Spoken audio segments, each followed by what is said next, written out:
Hello, everyone, and welcome to the Only Land Fan Show. My name is Kendall Lejeune, and our guest today is Dan Haberkost. Dan Haberkost, CEO of Front Range Land, started his real estate investing journey at the age of 16. Dan has managed to build an impressive real estate business and portfolio that allows him the freedom to live and work where he wants. Dan, thanks so much for joining us. How are you today? I'm great, Kendall. How you doing? Doing great, doing great. I've wanted to have you on the show for quite some time, so I'm glad we could finally coordinate it and get it all worked out. Yeah, I've been looking forward to it. Awesome. So tell us, how'd you get started in doing land deals? Yeah, so it's a long story, but I'll make it as succinct as I can. To the bio you just read, when I was 16, I was managing somebody else's rental properties along with his farm when I was in high school. Wow. Yeah, so did that for a number of years as a high schooler. Worked other jobs throughout college. The last 2 years of school, I worked full time while going to school full time, which wasn't a whole lot of fun. But I had been managing other people, managing businesses, all kinds of things for years by the time I was 20. And so I said, all right, high school and college haven't been a whole lot of fun, but how do I take this experience, this skill set, and apply it to some sort of business as an adult so that I can put myself ahead? And so I started reading different books about equities, different types of investments, businesses, and like everyone else, it was Rich Dad Poor Dad. That was the light bulb moment. Right. So 21, I bought a duplex just as a house hack. Lived in one side, rented out the other. Still own that today. Moved out to Colorado from Ohio, bought another house hack out here. Still own that one today too. And around that time, I realized the low and no money down stuff is great for selling books and courses. But if you want to invest in real estate, you need to figure out how to make a lot of money, right? You need a cash printing machine to then put into the hard assets when we're talking about buy and hold rentals right now. And so that was when it clicked that I need to go start an active business. I hated having a job anyways, like working for somebody else wasn't sustainable. And so it was around that time that here in Colorado, I met a guy at the local real estate group who was also a land developer and had been for 40 plus years, and he needed help in his business. And so I would drive an hour south to Pueblo, West Colorado every weekend, help him in his business and learn from him. And ultimately, he was building houses on simple infill lots. And I started to help him source those lots. And this is way back in 2018, 2019. And so that was how I got my first start in land, was with just simple quarter acre infill squares for the purposes of building houses. And I actually helped him through new construction as well. So I've been building a few spec houses or duplexes at a time for years. And so that's where Front Range Land came from. And over time, that evolved in just a giant marketing machine all over the country, buying and selling land and building a few spec houses here in Colorado.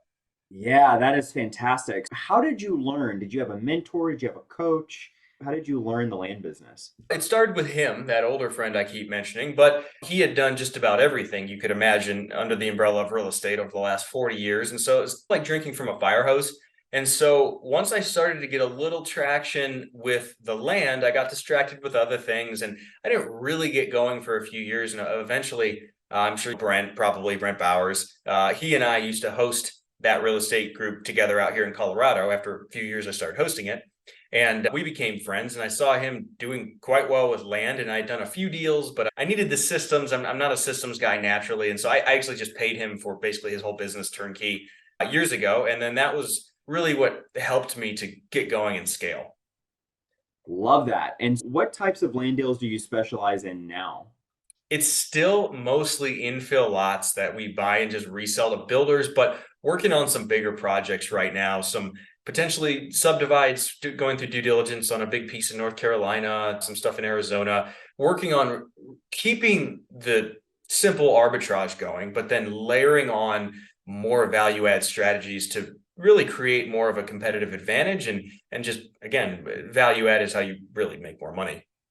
Yeah, that's fantastic. I love the idea of getting your engine going. You've got your fundamental infill lot business rolling, and then you're going to be adding income streams to that. I see so many people just like switching midstream Mhm. and killing pipelines. I was one of those people when I first started, Sure. right? So I really like that idea. Talk to us a little bit more about your business model specifically. You mentioned simple arbitrage. If someone's listening to this, not really familiar with that term, what does your business model look like?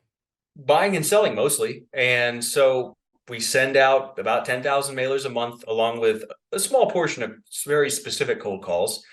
And we buy land anywhere from 30 to 65 cents on the dollar, depending on a variety of factors. There's a sliding scale there.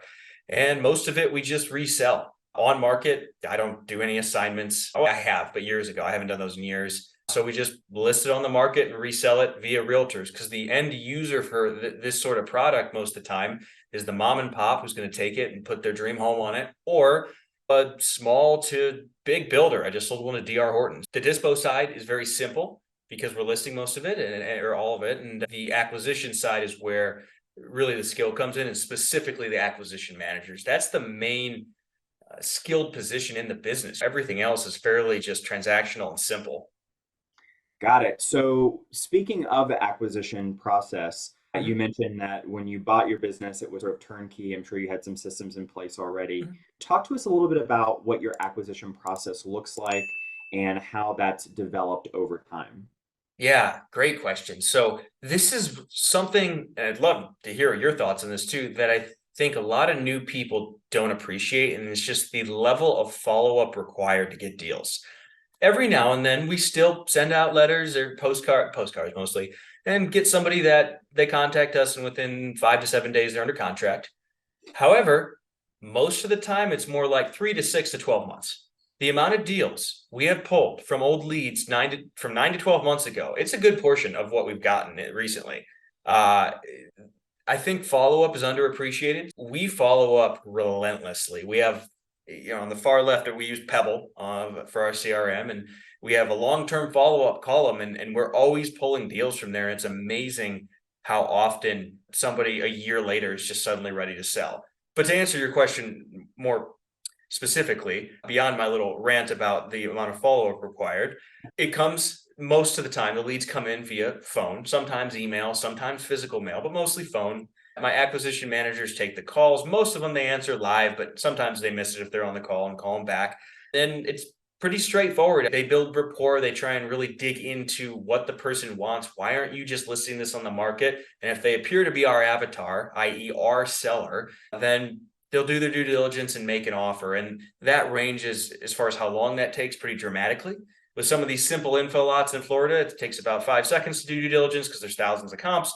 Whereas some of these big pieces of acreage in North Carolina could take 2, 3, 4 weeks, depending on everything involved. And so, just something I really want to emphasize there, just over communicating with the seller is what's really important in the acquisition process, because much of our competition does not. I can't tell you how many of these people say, I'm getting letters all the time. And then we dig into that. And, oh, they don't call me back. Or, oh, I don't really think that person's legitimate. Continuing through, let's say we've done our due diligence, we make the offer. A big part of our value proposition, something that gets us calls via our letters and postcards, is legitimacy. So many people come from housing, apartments, but especially housing, people who are wholesalers, and they're looking for distress. And I've done hundreds of land deals, and distress is rare. It's usually apathy. It's more they have money and their time is more important than their money. And so I took cash out of my postcards. I took everything. These terms have become scammy in these sellers' minds, where ours focuses on legitimacy. And we also like to allude to the fact that we actually have a clue about building, because that's what they bought the lot for. And many of these sellers are old developers that build on most of their lots and they have a couple left. And so having a clue about building really gives us a leg up. And we always emphasize proof of funds. And so that gets us deals quite a bit, where we send our standardized frequently asked question sheet, our standardized email with a proof of funds, and our contract. And I can't tell you how many times that has gotten us deals when they have a bunch of other offers, some of which are higher than ours. Many times. That So is I'll pause. fantastic. Yeah. Yeah, that's really good because that's what differentiates you from the I took a course and now I'm just going to send a bunch of mail to one pager. Whereas Mhm. if you have these frequently asked questions list, if you've got the all of the documents there, it feels a little bit more official. Yeah. Yeah, Yeah. We've spent a lot of time on that. Just I have a pretty well built out SOP sheet, and we have all FAQ sheets, and just we put them in putting them in touch with a title agent or attorney, depending on the state, is really important there, and just building that trust and legitimacy. But all that to say, at that point, we get the lot under contract, we send it into title, and in Florida and North Carolina, I have an excellent attorney and title company that they do a lot of the transaction coordination for us. Yeah, that's been really nice. But yeah, a high level overview of the process, just emphasizing a few things that we found to be really important. Yeah, that's really fantastic. I'd love to dive in a little bit more to your avatar because you Mhm. mentioned your avatar earlier. Talk to us a little bit about what that is for your business. I'll give you a great example via a deal we got a couple months ago in Cape Coral. This one stands out to me because I just remember it vividly. I think I forget the exact numbers, but we made an offer on her lot. She was considering it. And it was in a really hot part of Cape Coral, which is already one of the hottest parts of Florida. And then I remember my acquisition manager sent out the contract and everything, and she disappeared. And a week later, she calls him back, and I actually listened to this phone call. And she goes, I talked to a realtor. I know what I can sell it for, but I don't want to deal with it. You guys are fine. And that's the avatar 80, 90% of the time, occasionally distressed, but 80, 90% of the time, it's the person that bought it at pennies on the dollar 30 years ago. They have plenty of money. They're tired. They don't want to deal with realtors or offers or anything. It's you make this easy for me. Sure, take it. So I think that's a good kind of description of the avatar. And so number one in their mind is legitimacy. So often when these people first call, if you've ever read the Pitch Anything by Oren Klaff or whatever, he talks about the old brain or the amygdala, and getting past the amygdala where they're just trying to figure out, are you a scammer, is step one. You can't start talking about anything logical until you get past that in their mind. So that's a big part of it because older people tend to be the sellers. They also tend to be the people that are targets of scams. And so, number one, make sure you get past that. And in their mind, they know you're legitimate. And then from there, it's just making it easy, making it easy for them. And that involves often, I heard there's a sales coach I hired for one of my acquisition managers, and she always said peeling the onion. Some of these people, you talk to them and they don't want to list it, but they haven't sold it. And you really got to build a rapport, build the trust, and dive in and figure out, Kendall, what's really going on here? Why you're not going to build on it? Take the money and put it elsewhere. You're just wasting your money on taxes. And again, I ran it a little bit there, but I think after you build trust, from there, it's getting past that apathy. Yeah, that is so important. So many great nuggets in that. And you mentioned a lot of times these sellers are older people and they are Mhm. typically the targets of scams. So they have to know that you're not a Nigerian prince somewhere trying to take their property. You're actually a legitimate company. But I also love what you talked about in terms of follow up, because I think that Yes. is something that doesn't really get talked enough about because it's Mhm. not as sexy as lead gen, right? Like Yes. I think everyone loves like the, oh, we're getting all of these leads. It's fantastic, but it really is the long game, that follow Yeah. up that's so important.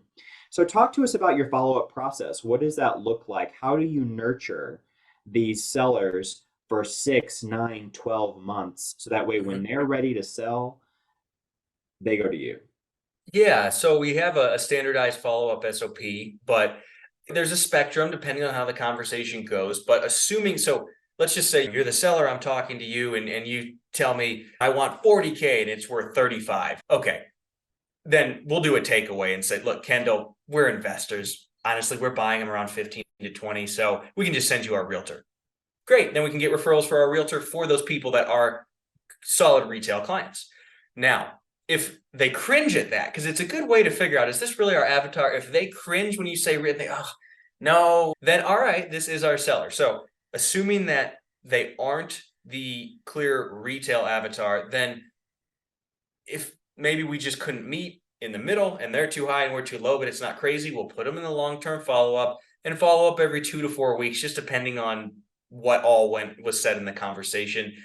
And we've gotten deals that way. And not only that, but in Florida and North Carolina, we are getting deals right now because the prices have gone up so much in a lot of these markets. And there's a couple markets I just posted about this where prices are rapidly increasing and we're having a field day because we're going back, we're finding the old leads and we're paying them what they wanted. And now we can make a nice spread on it because prices are going up.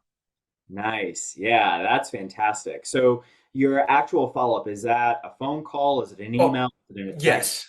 Vast majority of the time, a phone call. Yes. Excellent. And so, how do you deal with the issue of following up every 2 to 4 weeks for 12 months? This could be anywhere between 14 to 28 phone calls in the course of 12 months. How do you position these calls so it doesn't sound like, hey, do you want to sell your land? No. hey, ready to sell your land? How do you position yourself with those follow-up calls? When I think about many of the deals that we've actually closed after that long, I'm probably after the first few months, a lot of times I'd say I'm exaggerating there a little bit. It's more like every 1 to 2 months, unless there was something they said that made us think sooner. So I overstated how frequently there. But usually you reference something from a prior conversation, or 1 month they don't answer, you leave a voicemail, and then 6 weeks later you call them. That time they do answer, but you haven't actually spoken in 3 months. And if you have a good rapport, it's not hard to, maybe come up a little bit and, hey, we reevaluated, we can do 18 instead of 16. Or you come up with an excuse to call back every time. And just as a quick side note, guys, I have a rule for my acquisition managers. If we're going to increase price, you have to have a legitimate justification, or else you sound like you're just throwing numbers at the wall and seeing what sticks. Now, don't get me wrong. If it's worth 100 and you offer 50 and they go 55, okay, fine, go ahead, come up, make the deal. But in general, be careful about that, or else you're going to start thinking, how much more could this person pay? What are you just throwing numbers out there? It's got to be, you know what, Kendall, we were wrong. It's a little bit bigger than we thought. Or our realtor drove by, it's clearer. That'll save us some money on clearing.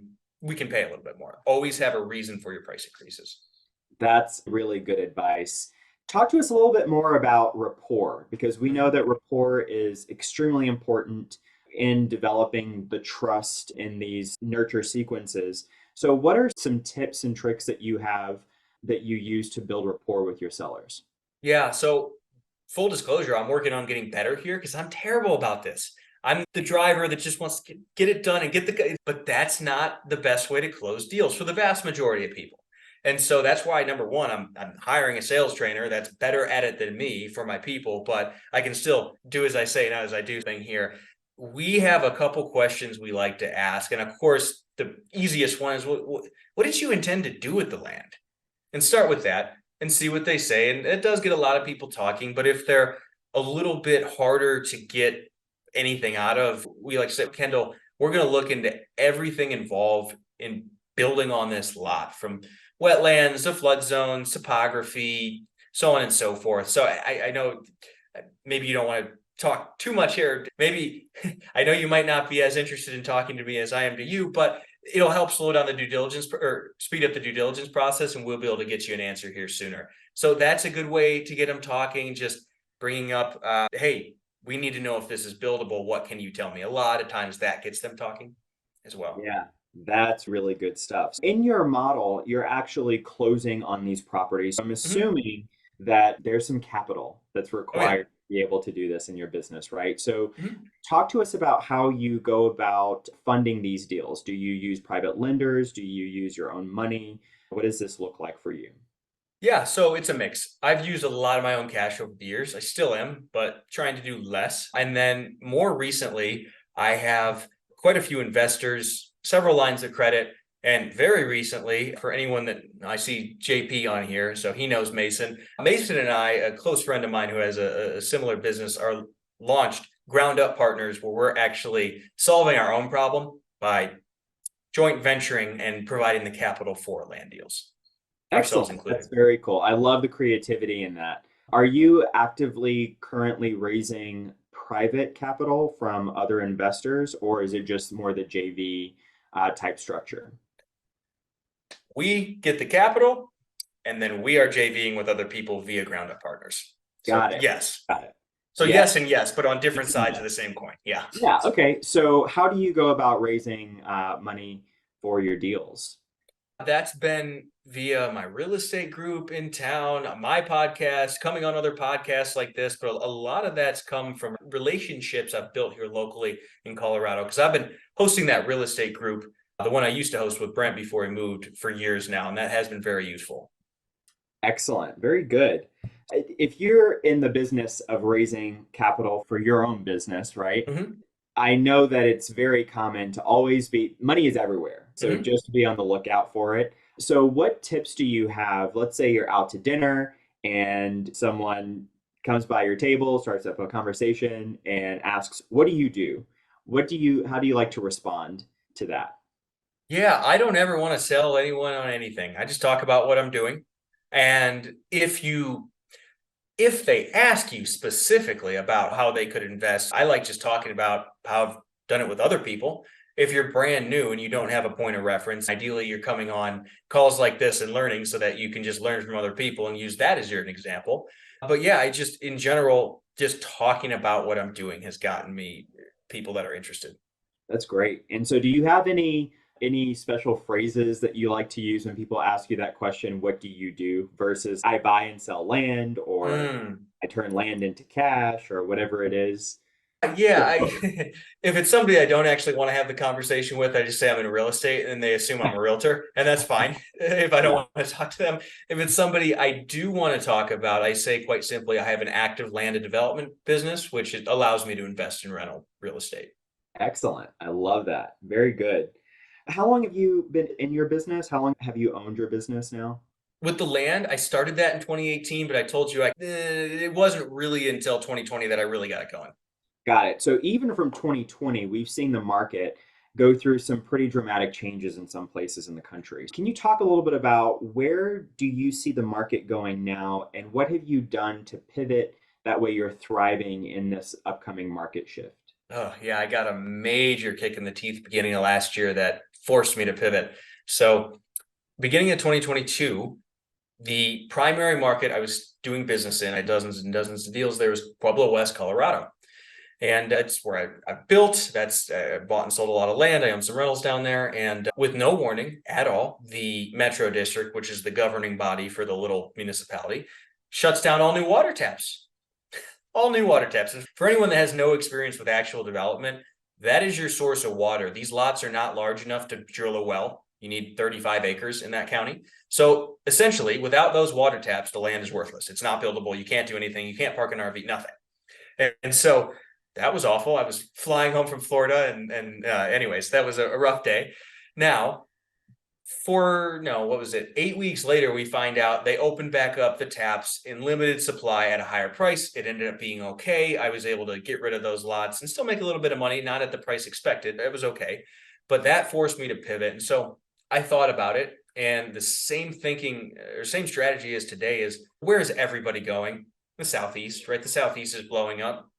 And not just because people want to live there, but because it's affordable. And so as we head into next year, I look at the markets where I'm really thriving right now, and they're all affordable. And so that's the biggest thing in my mind that kind of shelters you from the high interest rates, the high prices, everything that's going on, is stick with entry level real estate in below the median price point markets. And that's working very well for me because, like I just told you, in North Carolina and Florida, I'm watching several of my main markets continue to increase in price because they're so cheap, relatively speaking.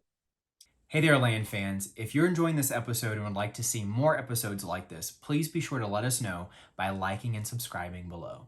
That's really good insight and leads me to my next question, which is how do you go about picking your target markets? You mentioned a little bit about affordable housing. Can you dig a little bit deeper and give us some insight into that?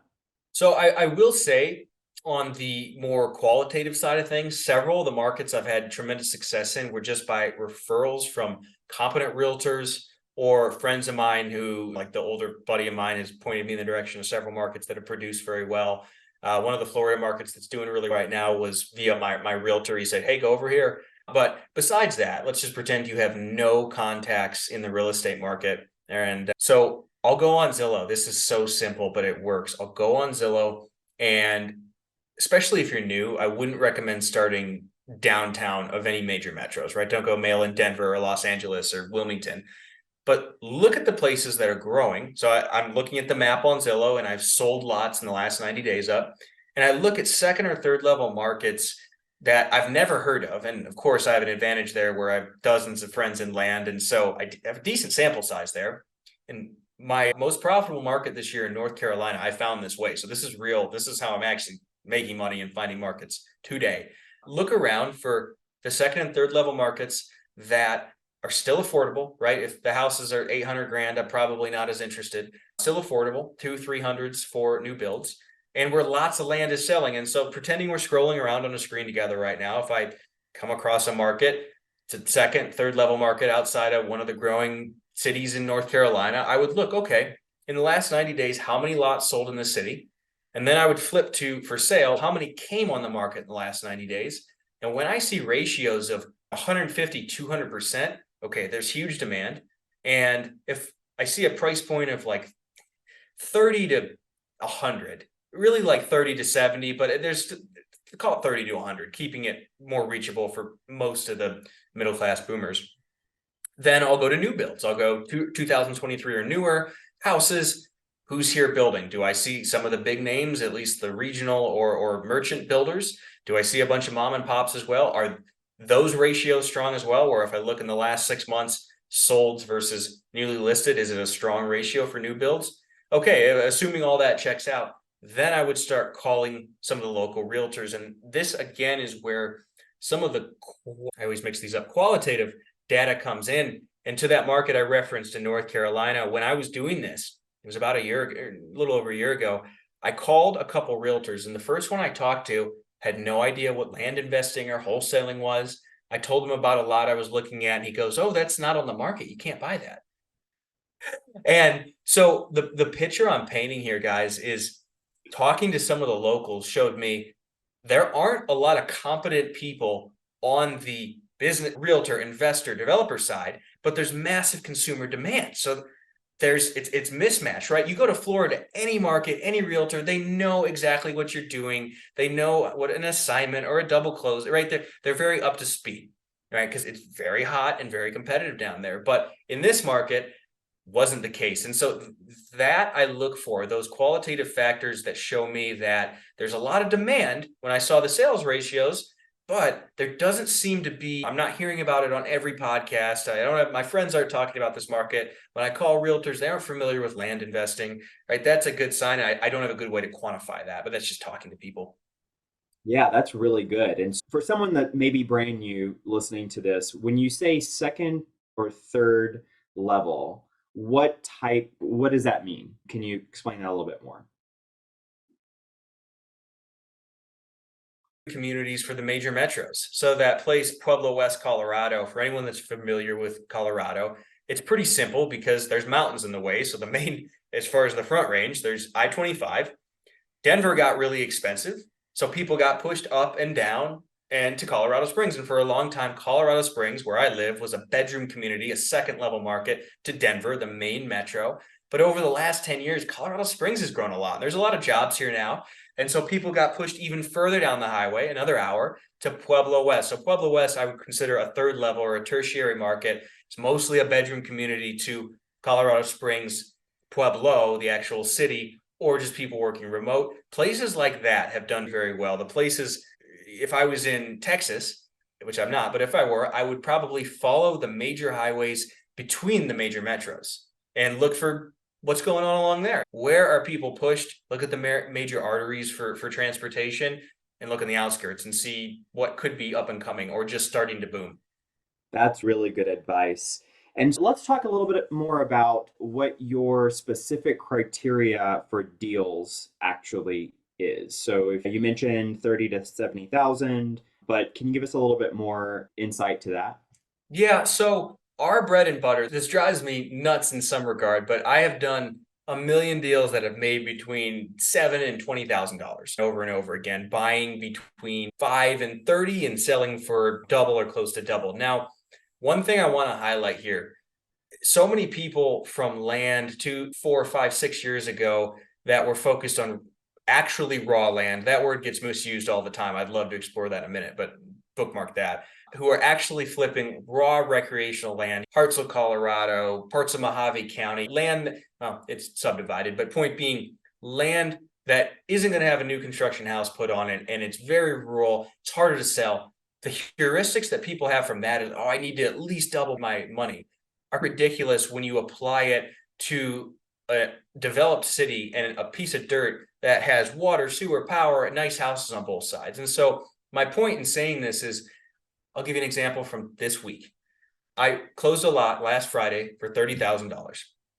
All in with closing costs, I want to call it $31,200. Now, this is one of the hottest markets I'm in, and this specific sort of product, it's a duplex lot, which are very desirable there. It sells like this every time. And I'm only selling it for 50, but it's already under contract at 50. with a 3-day due diligence period and like a 2-week close. So I don't care that I'm not doubling my money. I will make, after paying my acquisition manager, like 14 grand on it. 14 grand on $30,000 in 3 weeks. Yeah, I like the dance, Brad, is great. But people pass these deals all the time. So there's a spectrum where in the really hot markets where land is selling overnight, there's 200% as many lots selling in the last 90 days as came on the market. I'm okay with smaller margins, which compared to any other asset are still exceptional.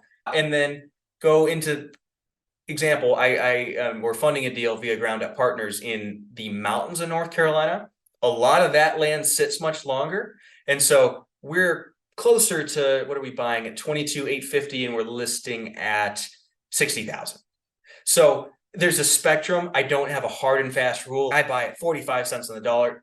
It depends on how hot the market is, because that accessible middle class 30 to 50 price point in a lot of these Florida markets is borderline liquid. So I'll take smaller margins there, and then mountains of North Carolina or mountains of Colorado, a little slower, a little less certain. I want a much bigger margin. Got it. So the higher the risk, the higher the margin needs to be. Exactly. Yeah. Yeah. Awesome. So you mentioned you were sending out 10,000 mailers a month here on the Mhm. acquisition side. What type of response rate are you seeing, and what type of basically stat are you looking at X number of mailers per deal that you're getting? I wish I had this better quantified, because I think in statistics and 10,000 mailers to a bunch of different markets, am I really getting a large enough sample size to have a true regression to the mean there? Probably not. And my CRM Pebble, it doesn't let me differentiate. So when my acquisition manager puts in a lead via cold calling, it gets attributed to that campaign as being a response. So those numbers aren't perfect either. I think it's somewhere between a low 1%, like 1.25% to 0.75% response rate, approximately. And as far as mailers per deal, it seems to be 1,500-ish, 2,000, but I don't have those numbers perfectly quantified. If I was sending 1 million mailers a month, I'd be able to tell you much better. But it's tough with land, because you have to be in a lot of markets to send out a lot of mailers, and then even within markets, there's little sub-markets. So I don't know. It's hard to accurately quantify. Got it. So whenever these sellers are calling in on your Mhm. letters, you mentioned that they're calling directly to your acquisitions managers. Is that right? Mhm. So tell us a little bit about your team. What does that team Mhm. look like? Are they stateside? Are they in an office? Mhm. How do they function? So they're remote in the US, so they don't have an accent. I've tried using VAs remotely, and that didn't go well, especially in the South. And so both of them, the only caveat to that, the first VA, or excuse me, the first acquisition manager I ever hired had a British accent from South Africa. She did amazing. British accents are thought of as like high class. So those do great on the phone. But yeah, so they're both here, one in Denver, one in Los Angeles. And yeah, you've got to hire the right type of person, number one, who can self-manage to a degree. And then you also need to have your SOPs and KPIs really built out to put them in somewhat of a box. So they have clarity on what they're doing all day, how to structure their day, what metrics they need to hit. And so I have spent a lot of time on that, and they have very clear KPIs to hit and SOPs. And yeah, they take the calls, they manage the pipeline. We do a couple calls a week, and it's been good. That's one of the biggest things right now that's a bottleneck. I thought about this the other day. I could afford another acquisition manager. I could afford to send more mailers. The main bottleneck is my ability to train and place competent people. And so I'm working on getting better there, because that's essential to scaling any business. Absolutely. And I think you read my mind. I was about to ask you, what does your training program look like with your employees? Yeah, so I have built out videos going through all our SOPs, all the processes from comping to just everything involved in the business. And so I have them watch that. Of course, the CRM has its own training videos. I'll go through quite a few leads with them when they're starting, and then I help them with the comps. They'll tag me in Pebble, and we'll go through things together. And then slowly and steadily take the training wheels off to the point where they're making offers and getting lots in their contract without even consulting me, assuming it's not a big one or anything like that. Excellent. And so, do your letters, are these neutral letters, blind offers? What are your mail pieces like? I did blind offers for years. Let's see, it was about a year ago. I don't think I've sent a blind offer for almost a year now. It's been all neutral postcards. And again, open to being told I'm wrong. I talked to Pete Reese last week, who's doing this at a huge scale with Pete, and he's doing all blind offers. So I'm not saying that my way is the only way. I am doing all neutral letters as of now. And part of that is just that I'm not taking the calls. And so I would rather not put in the time and effort for the land offer letter and then transfer additional work to my employees than vice versa. But part of that as well is I do know for a fact we would not have gotten some of the deals we had gotten if I priced a letter and sent it out, and they would have never called. Some of them. Right. But there is a higher volume of total calls. And one more caveat or kind of differentiation I want to make here is if you're out in somewhere that's rural and you can just do a price per acre, that's really different. A lot of what I'm doing, if I were like the idea of mailing a whole county in the places that I'm in, I would be mailing lots that are for, commercial. That could be your Walmart plus residential plus multifamily plus ag. And that wouldn't make any sense to try and price all that together. Part of it just depends on where you're doing business. Because if you're, in a mountainous county where it's just acreage that everyone would just build a house on, then that would probably make more sense to price as opposed to a metro where you have, the full gamut of zoning and uses for land where they're totally different. That would make way less sense to try and price all that. Absolutely. Yeah, that's a fantastic differentiation right there. Pete's fantastic. I think one of the things that I love so much about the land business is there's so many different ways to Yeah. structure it and make it all work. The reason why I asked you about these neutral letters is I'm curious about your process when those leads come in or the calls come in, your acquisitions manager starts the report process, starts gathering a little bit of information. At what point do you guys start comping? And then after you comp, how do you get back to them? What does that whole flow look like for you? Okay, so I'll give you two answers. One is for the really simple infill homogeneous. Think of the tracks in Florida where there's thousands of lots, so they're the same. For those, let's say you call in, I'm the acquisition manager, and we're buying around 20 approximately. And again, we know that because there's thousands of the exact same thing over and over again. We always try and get them to throw a number out first, but a lot of times they don't. And if they don't, then it's just, oh, okay, Kendall, we'll do our due diligence. But just as an idea, we just bought one on 37th Street for 20 and one on 41st at 18. So we'd probably be in that ballpark and see how you react. If you say, no, I want 50, then, oh, great. Okay. We're investors. If you want retail, we're happy to send you to a good realtor.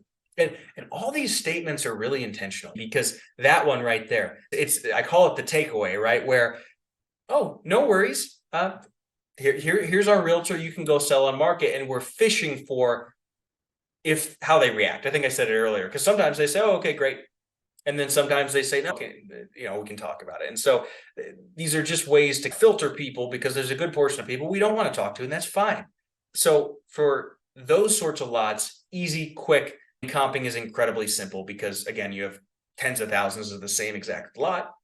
Now, on the flip side, we've gotten some more interesting leads, and especially in North Carolina, there's a lot more due diligence in some of the markets we're in, and the plats are all over the place. And so for those, a lot of times it's, hey, Kendall, okay, we're going to do, and I tell my acquisitions people to be really specific here. We're going to verify the topography, check and see if this was ever perked, looking at the wetlands, the flood zones, everything that goes into building. And again, all that's intentional too, because in this process, we're just building trust and legitimacy in their mind that we know what we're talking about. We have a process. We're an actual development company. And that really differentiates because you got to remember, guys, if you're anywhere in the Southeast, these people are getting just endless amounts of mailers and cold calls from many people who know nothing about land or development. They go through that and then they set a clear expectation. I'm going to get back to you by this time. And even if due diligence isn't done, they'll at least call and tell them.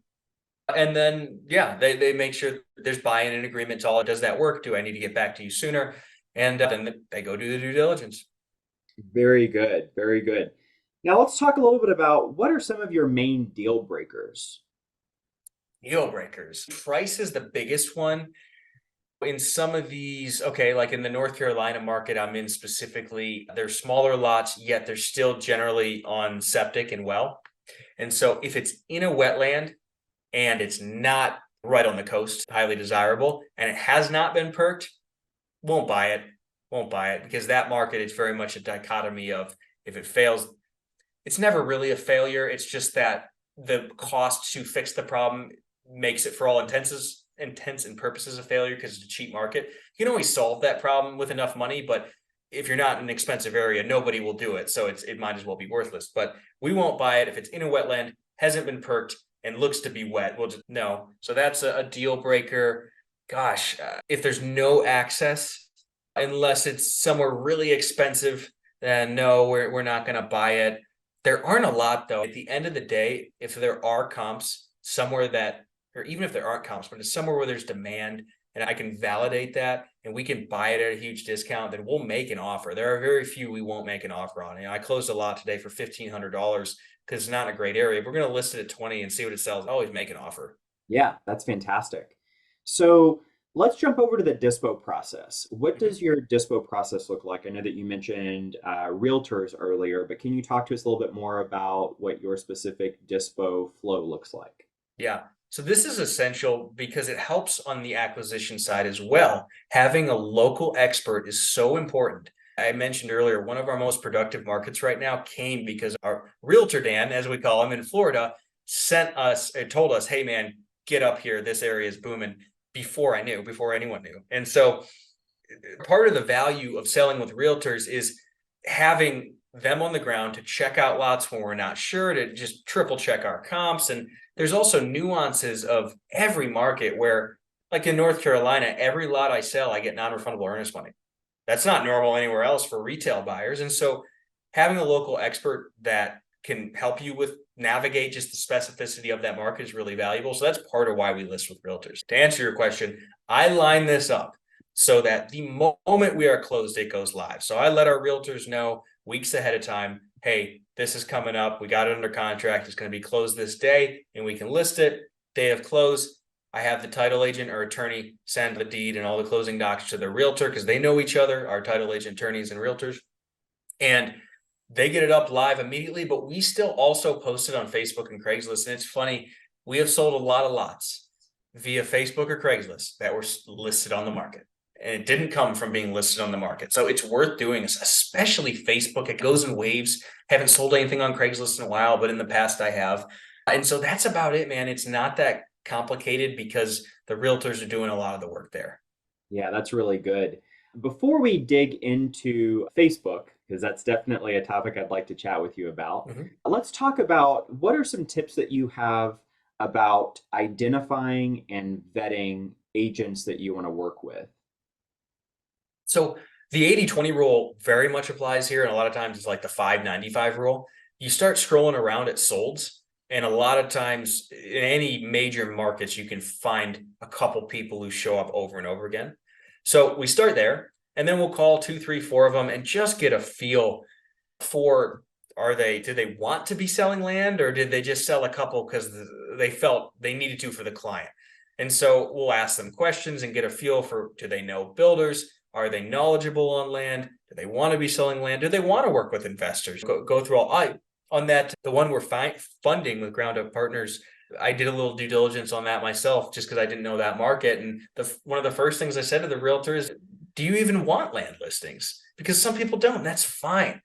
And so that's a good question. If you start asking them just about how much land they've sold, assuming they told you they want the listing, and feeling around, do you know builders, you can pretty quickly get an idea whether or not they're tapped into that, whether they have a clue. It's pretty easy. If you call 2, 3, 4 of them, there'll usually be 1 or 2 that stands out. And then I like to test. So like in my North Carolina market, we have 3 different realtors we kind of cycle through. Excellent. Really good. I like that a lot. So let's jump back over to Facebook now. When you are listing your properties on Facebook or posting them, are you doing Facebook Marketplace? Are you doing ads? Are you just posting in investor groups? What does that process look like for you?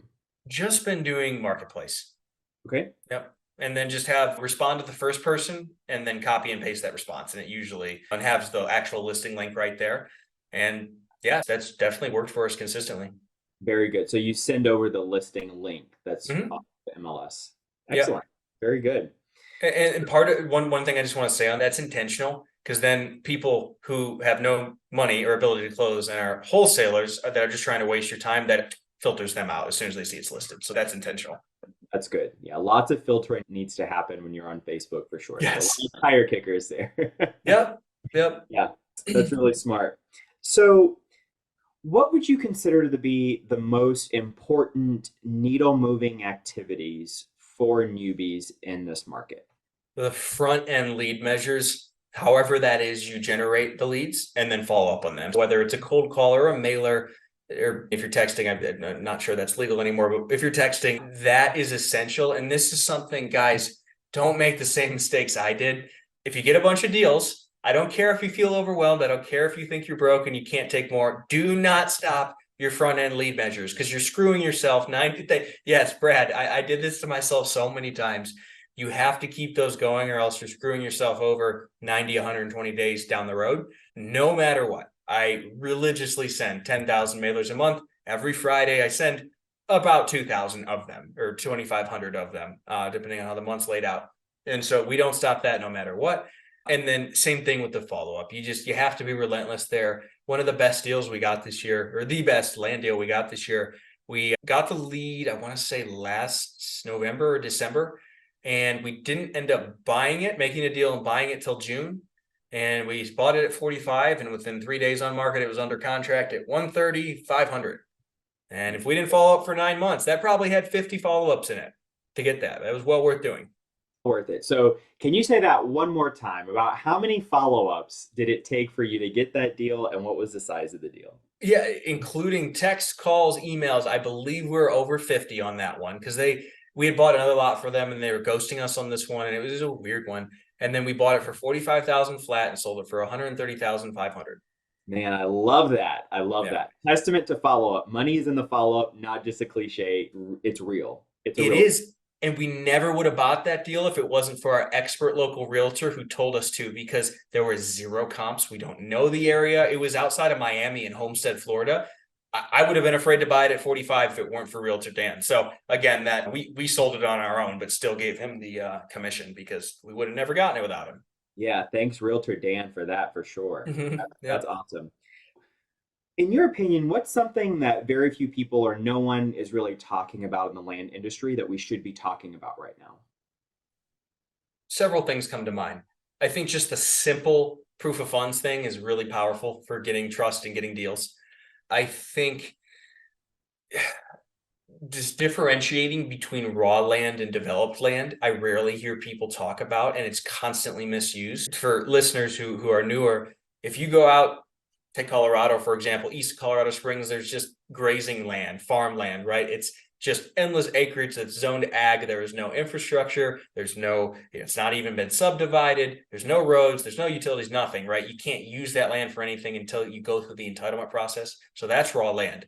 Whereas if I go to Pueblo West and I pull up the map on the GIS, oh, it's been entitled and subdivided into, okay, multifamily and then commercial and then residential and so on and so forth. A developer did all of that horizontal work to take raw land and get it to the point of being ready to be built on. So utilities are in place, roads. That I think is a really important differentiator, because raw land is far more risky and takes a long time to get to the point of being buildable. Developed land, right? That infill lot that has all utilities in place, everything's ready to go between two houses, is a very different product, and people don't realize that.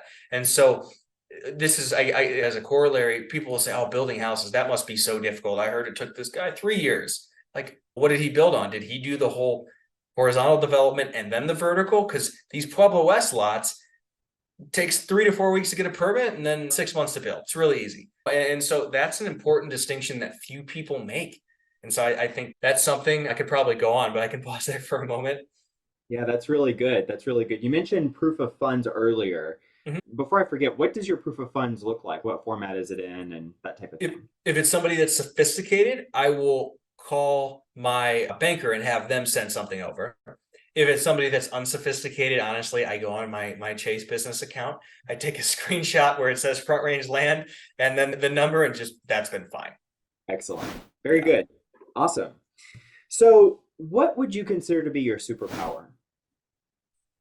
For me, it's motivating and driving other people to action. I've always been very good at speaking and getting other people excited about things. Nice. So are you the visionary in your business? Yeah, absolutely. For Yep. sure. Yep. Textbook visionary. And Yeah. Yeah. yeah, I recognize it. I'm in that club. So Yeah. what is your definition of success? Freedom, where your priorities are, in fact, your priorities. Because, I just got back from a month in Del Mar. It was awesome. I went surfing every day. And that for me, that's why I started a business. I'm going to see my family next week, right? That's why I started a business, so that I can do the things I want to do when I want to do them. And money and work are not at the top of that list. They enable that list. That's excellent. Yeah, that really stuck out to me in your bio, that you have the freedom to live and work where you want. That's to me, that's the dream. That's the dream, Yeah. right? For sure. Do you have any favorite entrepreneurs, thought leaders, influencers, authors that you like to follow? Yeah. Enjoy. For all these people, remember, I'm not necessarily agreeing with every single thing they say, but I love a lot of what Alex Hermosi puts out. He has some excellent points in podcasts. There's plenty of things I disagree with this guy on, but he's very good. Ryan Pineda, the speed with which he has put together the whole system, the whole ecosystem he has is pretty incredible. And so there are definitely things to be taken from listening to his podcast. Some of them I don't like at all. Some of them I love. And then I'd say my favorite podcast, hands down, is Tim Ferriss's. And I've been listening to that for years because he gets the most successful people of whatever it is that they do, whether it's business or politics or movies, writing, anything.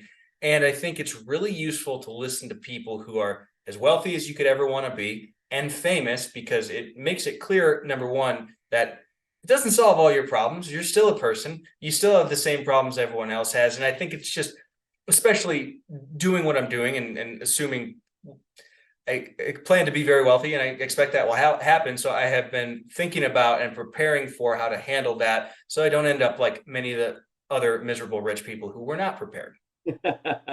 Yeah, and I think that's a fantastic point because so often we hear as entrepreneurs that your business is only going to grow to the level that your own self-development has grown. And so Mm-hmm. there's so much of that inner work and mindset that's important because you can just dump money on a poor mindset and it's still a poor mindset unless Mm-hmm. it's grown. So that's a really good point. If you could go back and tell yourself three pieces of advice when you were brand new in this land business, what would they be? You don't get passive income until you figure out how to make money. Stop trying to buy rentals. Go start an active business. That would probably be the first thing. Yeah, Brad. Yeah, I think we're on the same page. Number two would be pick one active business and just focus on that, because you can make millions of dollars in a lot of different niches. Honestly, I'm inland ultimately because I met that guy I keep telling you about. I have a buddy with a big insurance agency. You can make a lot of money there and then buy real estate. It doesn't have to be necessarily in real estate making the money, but I think you should put it in real estate. So that would probably be number two. Pick something and stick with it. And I would have worked to let myself have fun a bit sooner. I probably was overly frugal for a while there, because although I am young, I started working pretty early, and so I don't feel young in that regard. And I was probably a little overly conservative and frugal for a number of years there. Yeah, managing rental portfolios at 16, that's pretty young. Yeah. Yeah, that was interesting. You took on some big responsibility at 16, so that's really Yep. good, man. So, what's your biggest passion or goal you'd like to achieve at this point in your life? Yeah, that's a great question. And honestly, I'm reevaluating because I have done what I initially set out to do. So I'm working on setting some new goals. But yeah, you caught me at a weird time where I'm really thinking about that. I'm having a ton of fun building the main business and then the vertical integrations with the capital and everything else. And I want to travel more because as a kid, I never left Ohio. We didn't go anywhere. We didn't do anything. Nobody did. Nobody ever went anywhere or did anything. And so in these last few years, I've been making up for that. Yeah, I'm working on reevaluating and setting some new goals on that front. Nice, nice. So, we'll get an update in a bit. Yeah, yeah. Awesome. So, what makes you feel inspired or like your best self? Speaking back to the stereotypical visionary, it's definitely talking about big projects, goals, building, building things. That really is what gets me excited. Really anything that sounds like a challenge where I have to use my brain. Love that. And for a visionary, for people that may not be super familiar with visionaries, what are some of your biggest challenges in your business? Everything detail oriented, right? So speaking, sales, that tends to come more naturally to me, but it wasn't natural to build out all the SOPs, sitting still, listening to employee calls on call rail and coaching them going. That's a struggle for me. I'm pretty impatient naturally. The high level tracking properly all the metrics, I need to get better there. So working on that. But really, any accounting, for example, is an easy example of something I could just never do. That's just miserable, that kind of work. So anything detail oriented tends to be where I really struggle. Anything public speaking, communication wise, is where I thrive. Yeah, I definitely get that. You're speaking directly to my heart right now, Dan. Yeah, yeah. How did you mitigate those challenges? Obviously, like a lot of people, they'll adopt an integrator, but before you got to the point where you're able to do that, how did you muscle through it, or did you piece together different people in your business to help with that? How did you go about that? Yeah, part of it is just if you want something bad enough, you'll do it anyways. And so I did build out a solid SOP list. It's funny, people think I'm organized that don't know me, meet me, that, oh, you're really organized. So I just forced myself to do that because I'm not going to go high. I'm not at the point where it would make sense to go hire a COO to handle all this quite yet. So I just dealt with it and I did it, and that helped. I hired out the accounting. I worked to hire acquisition managers that weren't exactly like me, that were good at sales, but had a little more organizational skills. So that's part of it. But part of it too is I still need to get better, and I still fall short there. So still working on it as we speak. As we all are, my friend. Mhm. We are all working to get better, that's for sure. I want to thank you so much for giving to us today, Dan. How can we get back to you right now? What types of connections or resources you're looking for currently? Yeah, one of the biggest things is I have my own podcast with Mason, the Big Picture Blueprint. And if anyone needs a land deal joint ventured on and provided the capital, ground up partners. We're not technically a lender. We will joint venture with you. And you can find all the info on that and me, and contact me via danhaberkost.com or on Facebook or Instagram.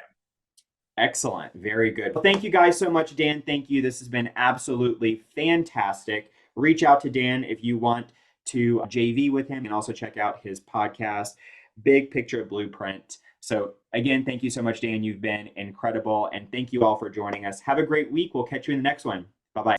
If you're interested in hearing from other 6- and 7-figure land flippers about how they've built and run their businesses, then check out my group, Only Land Fans, where I do a live interview each week inside the group. You can grab that link at the description below. Until then, be great, have a great week, and catch you in the next one.